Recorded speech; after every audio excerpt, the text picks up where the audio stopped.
what's up, guys? Welcome to the Line Creek Outdoor Podcast. And today we're telling stories, like crazy stories that happen to people. From the web. Yep. So I'm on Meat Eater website.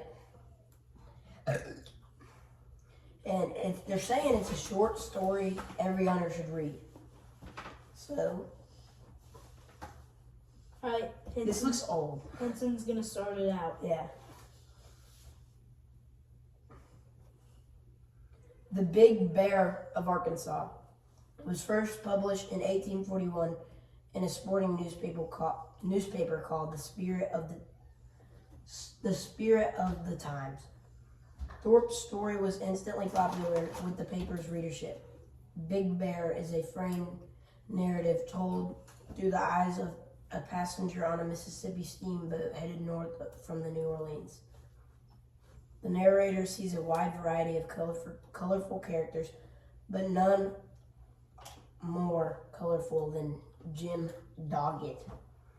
Doggett is a larger-than-life mountain man from Arkansas, Bear County. Mountain men are pretty cool. He bursts out the boat's bar. He bursts out of the boat's bar, where else, and into the main cabin by hallooing. Hoorah for the Big Bear of Arkansas. He stomps across the cabin, takes a chair, puts his feet on the stove, and good-naturedly addresses the cabin's occupants. Strangers, how are you? This annoys some of the passengers, but soon everyone's faces I don't know what that says, but they had smiles on their faces. As Doggett regales them with stories from the creation state, he explains how he once shot a turkey that weighed 40 pounds, which when it hit the ground, bust open behind, and the way the pound of gobs of tallow out of the opening was perfectly beautiful. What the freak? In another anecdote, Doggett planted a few potatoes and beets that soon grew so large a stranger to his property mistook the beets for cedar stumps and the potatoes for Indian mounds. Another time, a cow stole an ear of corn, but when a few kernels dropped from the ground, the corn stalk grew so fast overnight that the percussion killed her dead. Oh, I don't plant anymore, Doggett concludes. Nature intended Arkansas for hunting ground, and I go according to nature. Doggett's longest tale, and the one for which the story is known, tells a mysterious supernatural bear that the hunter pursued until he nearly went crazy. Please stop with the knife. When Doggett first moved to Arkansas, he was proud of his natural ability to predict the size of a bear based on the markings it left on trees. He used this ability to become the preeminent bear hunter in the area, and he describes his gun as the perfect epidemic among bear. I do my own hunting and most of my neighbors, he says. I walk into the varmints though, and it has become about as much the same to me as drinking. I don't know what that means. But like many high hunters on their own abilities, it doesn't take long for Doggett to meet an animal that gets the best of him. This bear is enormous, at least 8 inches taller than any Doggett had hunted previously. It's so big, he doesn't believe it's real when he spots its signs in the woods. The first time he chases it, it runs him, his horse, and his dog 18 miles before the hunting party breaks down. This bear doesn't break a sweat. I was nearly used up as a man could be. Doggett says such a thing were unknown to me as possible as he got so at last. Is that all? No. How much longer? that he would leave me on a long chase quite easy. How he did it, I never could understand. Doggett soon starts wasting away with frustration and expresses what hunters have felt like obsessing over a particular animal. The thing had been carried too far, and it reduced me in flesh faster than ager. I would see that bar in everything I did. He hunted me, and that too, like a devil, which I began to think he was. He says he comes close to killing it only once before the final encounter, but the experience only confirms Doggett's suspicions. Doggett's hunting partner shoots it in the head, but the shot has no effect. When Doggett has the chance for the shot, his gun malfunctions and he can't find another percussion cap. So his gun did not shoot and he couldn't shoot again. When cornered by Doggett's dogs, the bear leaps over the ring of canines and swims across a lake to an island. But when the hunters finally catch up, they realize the dogs have been chasing the wrong bear. Somehow Doggett's bear switched places with another bear, and they kill the wrong animal by mistake.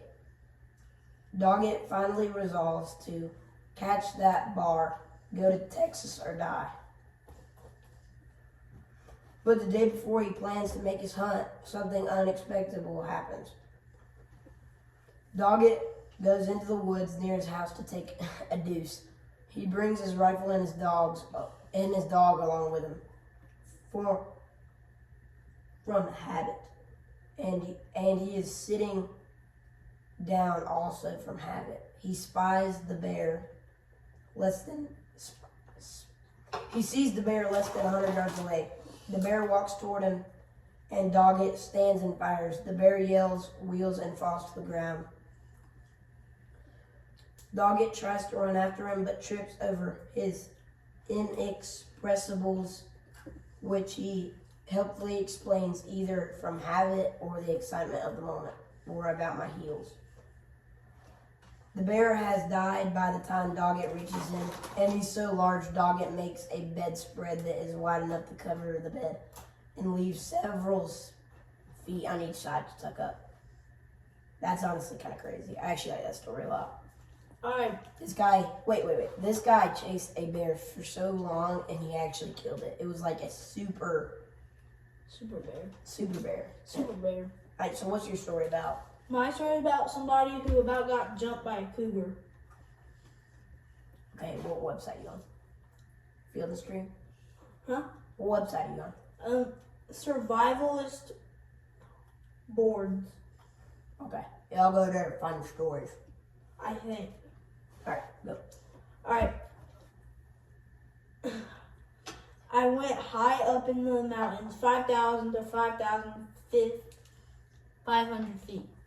Elevation 2 hours off the main roads, deep in the mountains, and on the peak of a mountain. After an unsuccessful hunt, I got back in my car and realized I lost my rangefinder. So I decided to head back to find it on the trail. This was an hour after dark. It was pitch black. I was looking around and for a while, and all of a sudden I heard a cougar roar/growl behind me, possibly 15 to 20 feet away. What I saw using at the time was my pistol with a light attachment. So I swung around, swinging towards the direction towards the direction of the beast. I didn't see it, but I knew it was watching me from somewhere. For the half hour, I hiked back down, looking around frantically in all directions, just in case it was stalking and sneaking up on me. But I got in my car safely and spent the night. I ended up finding my rangefinder on the way down. That was nice. Later the next day, I ran into a hunter, and he told me that he saw cougar tracks next to the clearing of a cliff. which was exactly where I could have been jumped by. Dang, man. Cougars, bro. They're scary. I have no Yeah, idea. for real. Like people say they're scared of wolves, but like, dude, I'm not scared of wolves. Well- or like coyotes. Well, a pack of wolves. And a pack Yeah, of I know, wolves. but a pack of wolves versus a mountain lion Yeah. or like a cougar, same thing. Yeah. Like a bobcat will stalk you. Like a wolf will not do that. Yeah, a wolf would just like jump out at you and surround you. Yeah, but I know that you could just shoot Yeah, him. if you A got- bobcat, you have no idea. You're just pounced on. Yeah. Man, my story was crazy long. Yeah. That was really cool. Yeah. I really want to trap a bobcat or like a cat, anyways. That would be scary though. What, trapping them? I am. Tell us if you like these kind of stories, guys. I have one more for a future video. Let's hear it. All right. So this is about somebody almost losing his arm. Okay. I brought you Mountain Dew, by the way. So this is a stupid way to lose an arm. I was camping in my car. Shut up. Camping in my car, but this time 5 minutes off the main of the road with no cell phone service. I had a 3-day trip and decided to camp in my car since the clearing is not far off. I slept on the passenger seat. I woke up one night with my right arm stuck between the door and the seat. I couldn't pull it out, so I had to use my left arm to leverage, and what I realized that my right arm was completely numb and limp. I lost the blood flow to it and lost mobility for 5 minutes or so. I was